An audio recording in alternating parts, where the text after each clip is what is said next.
কি বিচাৰে অলপ সময় নষ্ট হ'লেও চাব।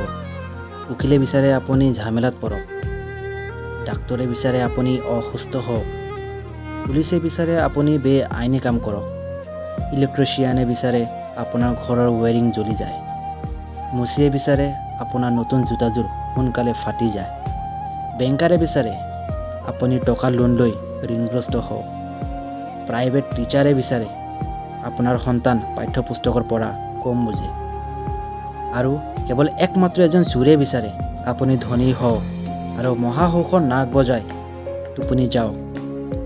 এতেকে চোৰেই আপোনাৰ প্ৰকৃত বন্ধু প্ৰমাণিত। তিনিটা বস্তুৰ ওপৰত ভৰসা কৰা ঠিক নহয়। যাৰ দুই নাও দুই ভৰি, ব্ৰেক নথকা গাড়ী, ঘৰ এৰা নাৰী। তিনিটা বস্তু এবাৰহে আহে, মাক দেউতা, সৌন্দৰ্য, যৌৱন। তিনিটা বস্তু মৃত্যুৰ পিছতো উপকাৰত আহে, সুসন্তান, ভাল কাম, দান। তিনিটা বস্তু সন্মান নষ্ট কৰে, চুৰি, মদ, নিচা।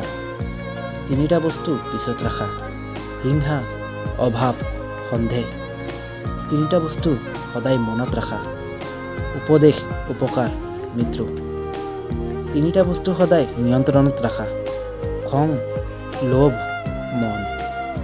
তিনিটা বস্তু অভ্যাস কৰা, সততা, ভক্তি, ভালপোৱা। তিনিটা বস্তুৰ পৰা সদায় দূৰত থাকা, মিছা, অহংকাৰ, অভিশাপ।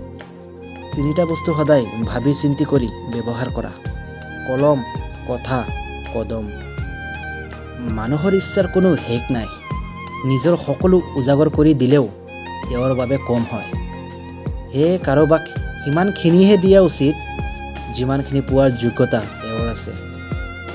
নিজৰ উন্নতিত ইমানেই সময় দিয়া যাতে আনৰ বদনাম কৰাৰ সময় তোমাৰ কাষত নাথাকে। যিটো বস্তু পোৱাৰ বাবে তুমি নিশ্বাস বন্ধ হৈ যোৱা পৰ্যন্ত কান্দিছা, তথাপিও সৃষ্টিকৰ্তাই তোমাক সেইটো দিয়া নাই, তেনেহ'লে তোমাক বুজিব লাগিব সেইটো তোমাৰ বাবে মাৰাত্মক ক্ষতিকাৰ। সৃষ্টিকৰ্তাই কেতিয়াও বেয়াটো নিবিচাৰে। সৃষ্টিকৰ্তাই নিঃসন্দেহ উত্তম পৰিকল্পনাকাৰী।